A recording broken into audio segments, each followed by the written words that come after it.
Journey to explore @9 চ্যানেলের পক্ষ থেকে মা বল্লা যাত্রার দ্বিতীয় পর্বে আপনাদের সকলকে স্বাগত।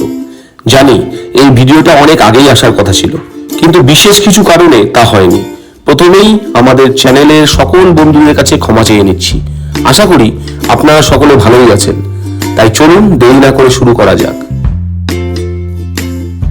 Good morning friends, good morning from Gangarampur. আপনারা সবাই জানেন যে আমরা বল্লা মায়ের পুজোতে এসেছি। আজ সকালে মায়ের পুজো দিতে যাচ্ছি। বাইরে প্রচন্ড ঠান্ডা পড়েছে, জানি না আজকে এখানেই ঠান্ডা পড়েছে কিনা নাকি না, মানে আজ থেকে ঠান্ডাটা ভালোভাবে জাঁকিয়ে বসেছে। তো আমরা এখন বেরোবো, আর বেশিক্ষণ না, যত তাড়াতাড়ি সম্ভব আমরা বেরিয়ে যাবো, কারণ আমাদের পুজো দিতে হবে। আর আমরা শুনলাম যে যেহেতু আজকে রবিবার আর সোমবার অর্থাৎ আগামীকাল মায়ের বিসর্জন, সুতরাং আজকে কিন্তু প্রচন্ড ভিড় হবে। তাই আমরা দেরি না করে বেরোনোর চেষ্টা করছি। এখন বাজে সকাল 7:15 প্রায়। বেরোবো। আপনারা কিন্তু সঙ্গে থাকবেন অবশ্যই জার্নি টু এক্সপ্লোর @9 চ্যানেলের সাথে। দিনের শুরু করি জয় মা বল্লা রব দিয়ে। জয় মা বল্লা, জয় মা বল্লা।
অবশেষে মন্দিরের প্রবেশদ্বার চোখে পড়ল। মনে মনে মায়ের জয়ধ্বনি দিতে দিতে এগিয়ে চললাম। একটা কথা জানিয়ে রাখা ভালো যে মূল প্রবেশদ্বার থেকে মায়ের মন্দির বেশ খানিকটা দূরে। মূলত হাঁটা পথেই এই যাত্রা সম্পূর্ণ করতে হয়, কিন্তু কিছু টোটো আমার নজর কেড়েছিল। তাই বয়স্ক মানুষদের স্বার্থে বলছি, আপনারা যারাই এই তীর্থে আসতে চান এবং মায়ের দর্শন পেতে চান, তারা হেঁটে অথবা টোটোতে নিজেদের এই যাত্রাপথ সম্পূর্ণ করতে পারবেন। এবার কিন্তু একটা নতুন জিনিস দেখতে পেলাম, সেটা হচ্ছে যে পার্কিং এটা খুব সুবন্দোবস্ত আছে। গেলবারও পেয়েছিলাম, কিন্তু এবছর একদম প্রোটেকশন ফোর্স যেখানে দাঁড়িয়ে আছেন তার ঠিক পেছনে পার্কিংয়ের ব্যবস্থা করা হয়েছে। যথেষ্ট জায়গা আছে এবং সেখানে কিন্তু আমরা গাড়ি সেখানেই পার্ক করেছি। এখন হেঁটে বেরোচ্ছি, আর দোকানপাট সব মেলা চত্বর আশেপাশে সব ভোগের সব সাজসরঞ্জাম আপনারা পেয়ে যাবেন। একটু হাঁটতে হবে, আপনার হাঁটার উপর ডিপেন্ড করছে যে আপনি কত তাড়াতাড়ি হাঁটতে পারবেন। আমাদের ক্ষেত্রে যেটা 5-6 মিনিট, সেটা বয়স্কের ক্ষেত্রে 10-15 মিনিট হতে পারে। সুতরাং আস্তে ধীরেই আসবেন। রাস্তা খুবই সুন্দর, চারপাশে দোকান আছে, মেলা চত্বর, গোটা রাস্তাটাই জুড়েই মেলা। তো আপনারা সাবধানে আসবেন। একটু জমল সমাগম হবেই, এত জাগ্রত মায়ের মন্দির, কারণ মায়ের দর্শন করতে আসছেন। এটা তাড়াহুড়োর মধ্যে হয় না, মা ডেকে নিয়ে এসছে, আপনার ভাগ্য আছে তাই আপনাকে ডেকে নিয়ে এসছে। মোটামুটি 10 মিনিট লাগবে অ্যাপ্রক্সিমেটলি, আপনারা ধরে চলতেই পারেন, 10-12 মিনিট লাগবে মায়ের মন্দির চত্বর পর্যন্ত পৌঁছানোর জন্য মেন রোড থেকে।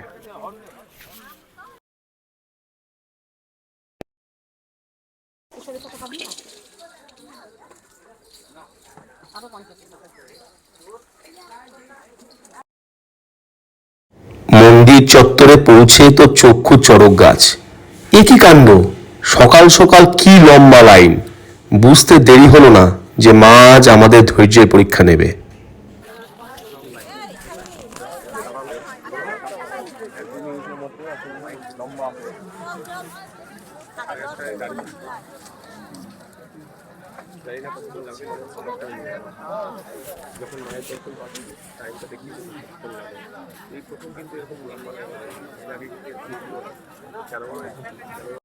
সারি সারি দোকানের পসরা, রকমারি খাবারের সামগ্রী যেন উপোস পেটকে দুর্বল করে দিচ্ছিল।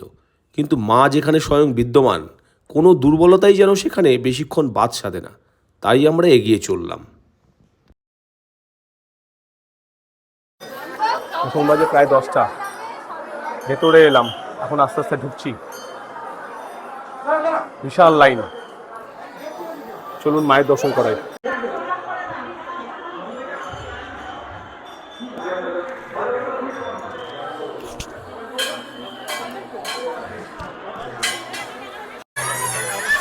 জয় মা বললা, এই দেখুন মায়ের ছবি আপনারা দেখতে পাচ্ছেন।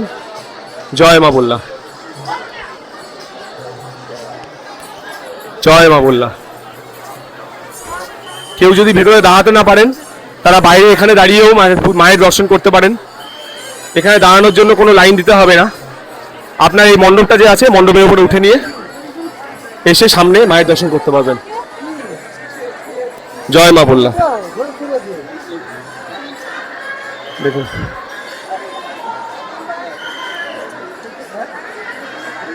জয় মা বললা।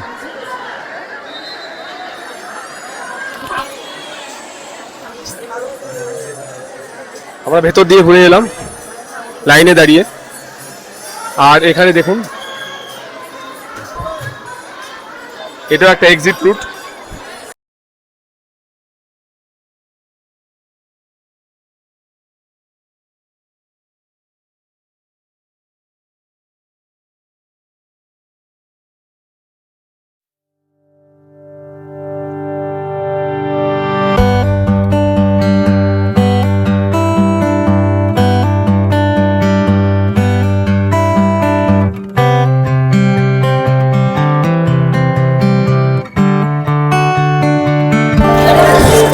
এই যে এই মণ্ডপটা যে দেখতে পাচ্ছেন, যে মণ্ডপ থেকে আমি জাস্ট আপনাকে দর্শন করালাম, সেই মণ্ডপটা আমার পিছনে। এটা আপনি যে লাইন দিয়ে আমরা হয়ে এলাম, পুজো দিয়ে এলাম, এটা সোজা বেরিয়ে আসলাম। বেরিয়ে এসে আপনার এই মন্দির হয়ে দর্শন করতে পারেন। মণ্ডপটা বাইরে।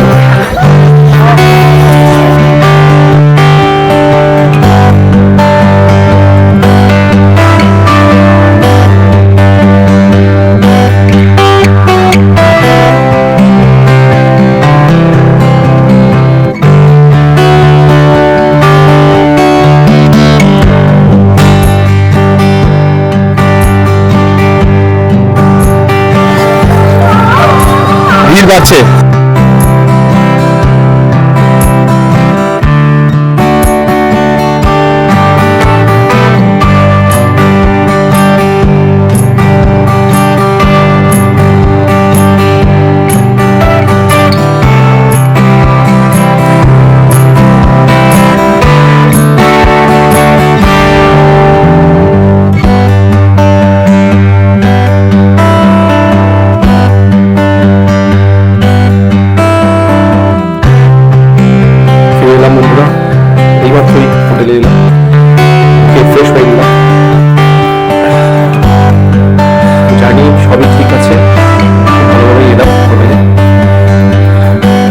প্রচণ্ড ভিড়।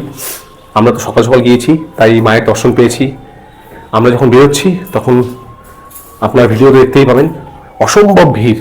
এখন তো অসম্ভব ভিড়, মানে এখন চান্স পাওয়া মুশকিল। আমি জানি না এখন যারা লাইনে দাঁড়াবে তারা কখন পুজো দেবে। এর জন্য একটাই সাজেশন, তীর্থক্ষেত্রে এসে বেশি বেলা না করে আপনারা সকাল সকাল তীর্থের জন্য বেরিয়ে যান।